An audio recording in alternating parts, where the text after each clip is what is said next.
Mujeres que están cambiando el mundo a través de las ciencias, la tecnología, la ingeniería y las matemáticas. Mujeres que desafían, inspiran e impulsan.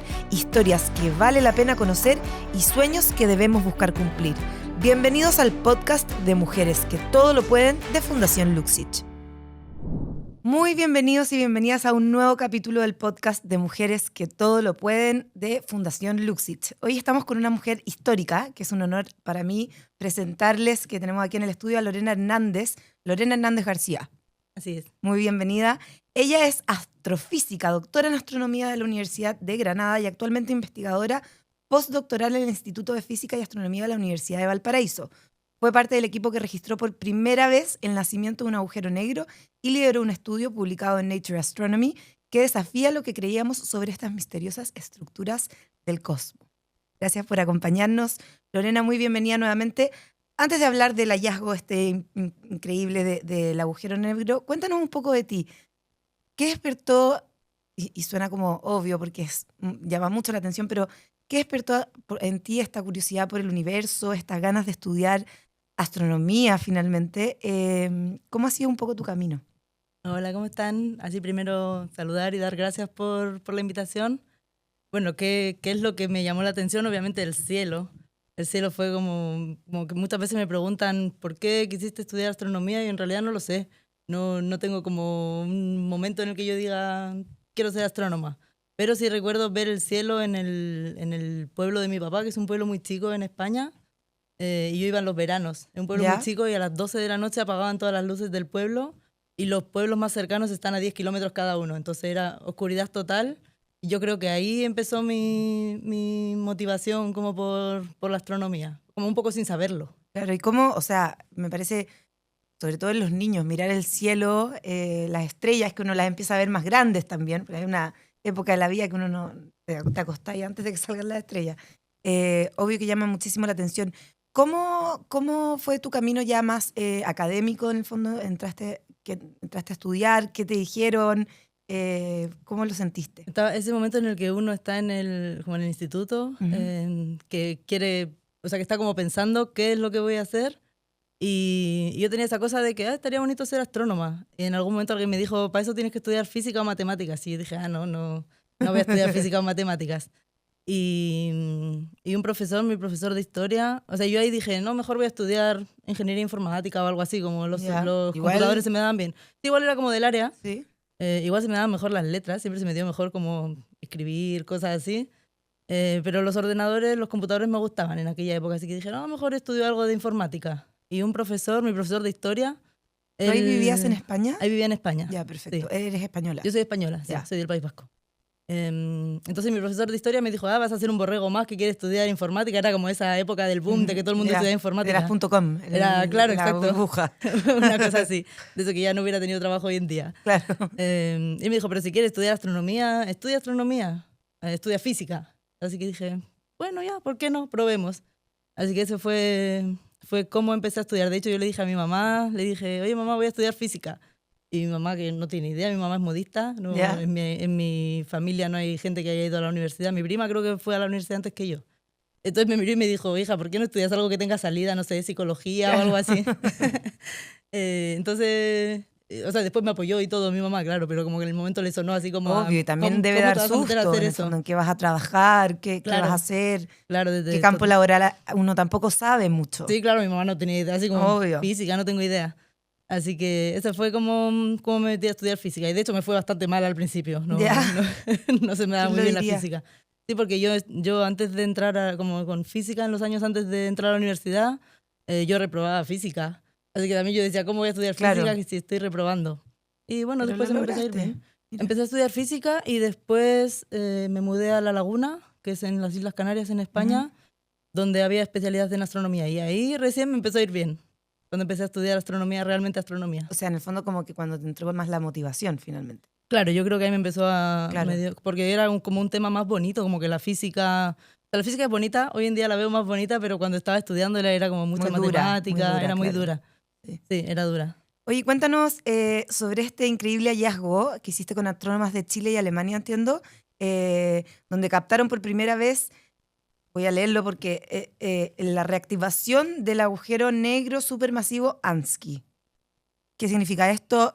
Cuéntanos cuál fue su importancia, cómo fue tu participación. Ya, mira, estos son estudios que hacemos como con mucho tiempo de estudio.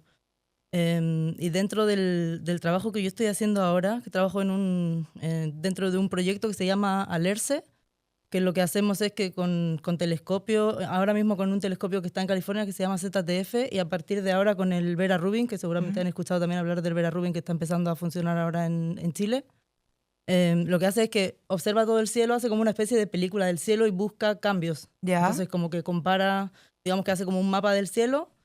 ¿Y no hay muchos cambios? Porque yo hay muchísimos cambios. Que hay muchos cambios todos los días, en el fondo. Sí, cada vez que hay un cambio significativo, se genera una alerta. ¿Ya? Y hoy en día con el ZTF, que es un telescopio chiquitito, nos llegan como 1 millón de alertas por noche. Con el Vera Rubin vamos a tener como 10 millones de alertas por noche. 10 millones de alertas significativas. 10 millones de alertas significativas, sí. Hay cosas que ¿Cuánta gente hay trabajando en esto? ¿Cómo vamos a poder revisar 10 millones de alertas significativas? La respuesta es que todavía no sabemos muy bien. No sabemos. Tenemos que ver ahora cuando nos empiecen a llegar las alertas. Todavía no empiezan a llegar.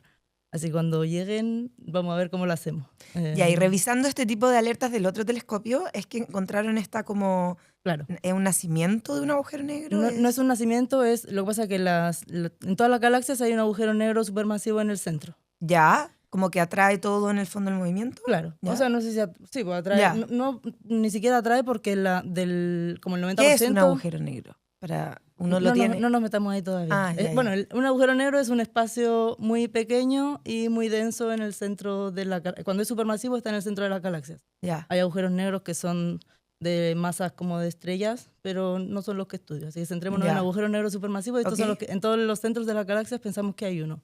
El 90% están tranquilamente viviendo sin hacer nada y hay como un 10% que los llamamos activos. ¿Ya? Que son esos que tenemos más como en la cabeza, que están como el absorbiendo dibujo que te material. chupa, en el fondo. Claro, y eso lo que tienes es que tienes el agujero negro y alrededor tienes una cosa que se llama un disco de acreción. ¿Ya? Que ahí es donde como que succiona esa materia. Claro, lo que llega para allá como que se... Claro.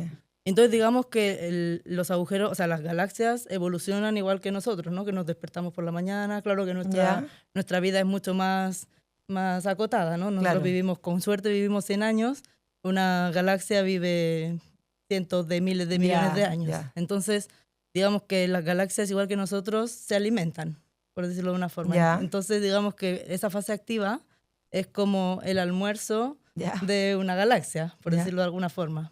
Entonces, lo que pasa es que, igual que nosotros, las galaxias se van alimentando por fases. Entonces, pasa una fase en la que no hace nada, pasa una fase en la que se alimenta, se vuelve activa. Cuando se le acaba el alimento que tiene, vuelve a una fase de descanso tranquila y así sucesivamente. Claro que estas escalas pueden ser como 10.000 años, por ejemplo, entre que se alimenta y se alimenta, por ejemplo. Entonces, lo que pensamos que estamos viendo es la fase en la que está como empezando a alimentarse la galaxia. Eso es lo que llamamos que se está reactivando. Ya, perfecto. No sabemos si se había reactivado antes porque puede haber sido hace 10.000 Claro, exacto. De años, no sabemos si es la primera vez o si ya ha pasado. Y esto nunca antes. había sido registrado. Hemos visto otras galaxias en que sabemos que han pasado de una fase a otra, pero nunca lo hemos podido ver en tiempo real, básicamente porque no tenemos instrumentación y las escalas temporales son mucho más largas de lo que vivimos nosotros. Claro. Y en este proceso, en tu carrera, ¿has tenido alguna figura que te haya inspirado, alguna figura femenina? ¿Cómo es ser mujer en astronomía? Yo he trabajado desde que yo empecé mi doctorado, he trabajado mucho con mujeres. Como que, digamos que en la universidad no tuve tantas profesoras mujeres, por ejemplo, por lo mismo que existe esta brecha de que las mujeres llegan mucho menos a fases como más altas. Pero después, una vez que empecé mi fase de investigación, la mayoría de mentoras que he tenido han sido mujeres. Tuve 3 directoras de doctorado y las 3 eran mujeres. De hecho, una de ellas era la directora de una fundación o algo así también como de mujeres y ciencias. Así que también me metieron así mucho de la cosa de mujeres. De impulsar la participación femenina. Claro. Y después de eso me fui a vivir a Roma 2 años y también estuve trabajando con una mujer. Y cuando vine a Chile, yo llegué a Chile en 2017, y también estuve trabajando con una mujer. Como que casi toda mi carrera Has sido acompañada de mujeres. he sido acompañada de mentoras. mujeres y como que todas ellas han sido un poco mi ejemplo también, porque las ves siempre como por encima. Claro. Oye, llegaste a Chile en 2017. Sí. ¿Qué te trajo acá? Me imagino que partió por esta investigación con astrónomas chilenas. ¿Qué te trajo y qué te mantiene? ¿Cuál es el agujero negro de Chile que te atrae? Ya, llegué a Chile en 2017 porque me gané una beca de doctorado, o sea, de doctorado, de postdoctorado, una beca, un Fondesit Ya. postdoctorado, que es una beca que está bastante bien, donde tú eres el investigador responsable de tu proyecto, así que decidí, bueno, ¿por qué no? ¿Y sigues haciendo esa Y- investigación o esa ya terminó? No, esa ya terminó, esa Ya. terminó en 2020. ¿Y en qué consistía?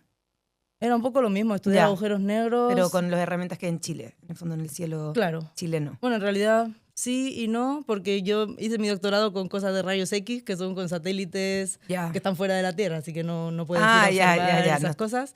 Pero cuando llegué a Chile, o un poquito antes, empecé a hacer observaciones multifrecuencia, que son puedes tener observaciones en el óptico con telescopios y además usas telescopios en rayos X y también usas radiotelescopios. Entonces ahí también me sirvió los telescopios de Chile. Ya, perfecto. Igual Chile Chile es un buen lugar para venir a estudiar Claro. astronomía por la infraestructura que tiene. Y en el fondo hoy día sigues trabajando acá en otra investigación. Sigo haciendo un poco lo mismo, pero ahora como empecé a trabajar en Alerce, con esto que te decía, en 2020, cuando terminó esa beca, empecé a trabajar en Alerce, Ya. que es un proyecto interdisciplinario en el que hay ingenieros de software, hay matemáticos, hay gente de machine learning, de data science. Entonces ahí tuve que aprender muchas cosas como de programación, de inteligencia artificial. Entonces lo que he hecho después en los últimos años ha sido mezclar lo que yo ya sabía antes con lo que he aprendido. O sea, ahora hago más como estudio de agujeros negros supermasivos, pero usando grandes cantidades de datos. Como que he mezclado un poquito todo, como que uno va aprendiendo un poquito de acá, un poquito de allá, Claro. y después lo mezclas Muy todo multidisciplinar, tus intereses sí, desde bastante, el principio. Y sí. eso me lleva que además eres cantante de reggae, Además soy como cantante. Sista Lore. Sí, está Lore. Sista Sí. Lore. ¿Cómo influye el arte y la música en tu vida y en la visión de la ciencia? Mira, yo en realidad soy cantante antes que astrónoma. ¿Ya? ¿No? Porque yo empecé a cantar como con 16 años, bueno, a cantar entre comillas, ¿no? Aquí no se escucha, pero aquí estoy con las Haciendo manos el gesto de las comillas. No cantaba mucho en aquel entonces, pero empecé a cantar antes de incluso De estudiar física, de digamos. decidir que yo quería estudiar física. Y después también el ir estudiando, también como que una cosa siempre me ayudaba a la otra. ¿Ya? Por ¿Cómo? ejemplo, yo Cuéntanos. estaba haciendo, o sea, como que los dos mundos son mundos pequeños. El reggae es un mundo pequeño y la astrofísica es un mundo pequeño. Entonces, a donde vas hay astrónomos y hay músicos de reggae. Entonces, por ejemplo, Y se conocen fácilmente, digamos. claro, puedes conocer Ya. a mucha gente en muchos sitios. ¿Y hay Entonces, harto mix? ¿Hay hartos astrónomos que sean músicos de reggae? No, ¿No? hay astrónomos que algunos son músicos. Ya. De hecho, hay más de lo que se piensa. Hay varios astrónomos que son Es que lo encuentro muy lindo, como instrumentistas. que tiene sentido. Igual, no sé, mi visión más romántica tiende a creer que en el fondo si estás estudiando las estrellas y como la inmensidad y el universo y hay muchas preguntas, la música debe ser como un hilo conductor. O sea, para mí sí, yo qué te puedo decir, ¿no? Para mí obviamente no puedo hacerlo la una sin la otra. Además que a mí me da como cierto balance, ¿no? Como que la ciencia me vuelve como muy cuadrada. Ya. Yo igual soy bien estructurada también, pero el arte como que me baja un poco los pies a la tierra, o al revés, o al cielo, ¿no? Como que me tira un poco para el cielo, como que me da ese balance de ciencia, arte. ¿De inspiración, quizás? Claro, un poquito como inspiración. Sí, como, claro. ¿Y cómo ha sido en el fondo el compatibilizar estos dos mundos como más en el día a día finalmente? O sea, astrónoma de noche, cantante de día, porque además la astronomía tiene que ser de noche mismo. No, bueno, está ya No analizando tiene que los ser de datos al noche, día claro, siguiente. claro, obvio. sí. No, de hecho, como que tengo bastante flexibilidad en el trabajo y eso me permite poder hacer música también. Igual es difícil de repente poder hacerlas todas porque igual la música de alguna forma se vuelve un trabajo porque también es responsabilidad. Cuando Obvio, tienes y hay que salir estar practicando Claro, constantemente. tienes que ensayar, tienes que grabar, tienes que salir a hacer conciertos, pero es como una necesidad más que otra cosa. Entonces, eso como que nunca puedo parar de hacer música porque me gusta. Entonces siempre encuentro el momento. Cuando te gusta algo, siempre encuentras el momento para hacerlo. Así que... Y volviendo a la astronomía, ¿cómo ves la participación femenina en este ámbito? En el fondo, sé que ya dijimos que has tenido hartas mentoras, etcétera, pero igual las cifras siguen mostrando una brecha. En el fondo, hay, me parece que un 21% de mujeres en la Unión Astronómica Internacional, un 30%, perdón, son mujeres. ¿Cómo podemos hacer para incentivar a que las niñas, las mujeres, se interesen más por el cielo, por el cosmos? Es verdad que sigue existiendo esta brecha y es bastante notoria. Siempre recuerdo que mi directora de tesis, la que te decía que era directora de una fundación, ella me mostraba este corte de tijera, no sé si aquí también lo muestran en Chile, que es como como muestran como cuántas niñas o cuántas mujeres van entrando y cómo se les va achicando la carrera Como a medida que avanzan. El colador que se va. Claro, una cosa así. Sí, me imagino que es lo mismo, una cosa como tijera, como de colador. Y yo creo que hoy en día sigue existiendo lo mismo, como que a medida bueno, hay muchas mujeres que entran a estudiar. Incluso yo siempre recuerdo que he tenido como paridad siempre que he ido estudiando, como que Al principio. Al principio siempre hemos tenido paridad y después siempre como que va bajando el número de mujeres. Eso que igual en astronomía encuentro que comparado con otras ciencias es bastante alto. ¿Y cómo hacemos para que las niñas... O sea, yo creo que las niñas en general se interesan. La cosa es cómo no cerrarles esa puerta de que ellas mismas... Yo creo que más que otra cosa, como que nosotras mismas nos cerramos esa puerta. Como que comparado con los hombres, ¿no? A los hombres siempre les enseñan más que tienen que ser más competitivos, y a nosotros al revés, ¿no? Como que tenemos que ser más humildes. Entonces yo creo que nosotras mismas de alguna forma nos cerramos esa puerta. Entonces quizá una cosa es que las niñas tengan más ejemplos de mujeres, ¿no? Como que sí. Claro. Sí bueno, eso es lo que buscamos hacer en este espacio también. Que tener testimonios reales de mujeres que están haciendo sus caminos por las áreas de la ciencia, la tecnología, la ingeniería y las matemáticas.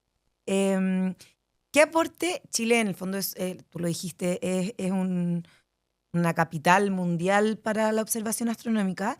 ¿Qué oportunidad hay para las mujeres o qué aporte pueden hacer las mujeres en este ámbito?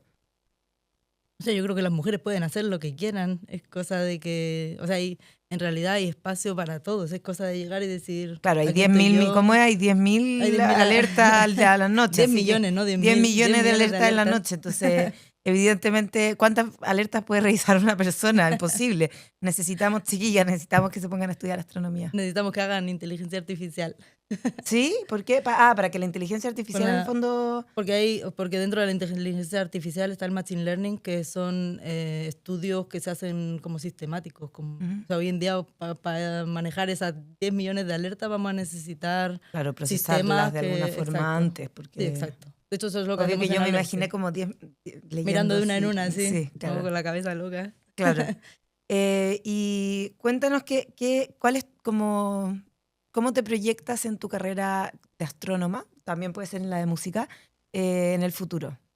Mira, hay una cosa que has dicho al principio que te voy a dar una buena noticia, o bueno, por lo menos buena para mí. Tú dijiste que soy investigadora postdoctoral en el Instituto de Física y Astronomía y ahora me ofrecieron una plaza de académica en la Universidad Diego Portales. ¡Wow! Acá en Santiago. ¡Felicitaciones! Gracias. ¡Qué bueno! Así que voy a empezar a trabajar como académica. Voy a empezar a hacer clases también y eso me va a permitir también enseñar, o sea, tener estudiantes de doctorado, de posgrado.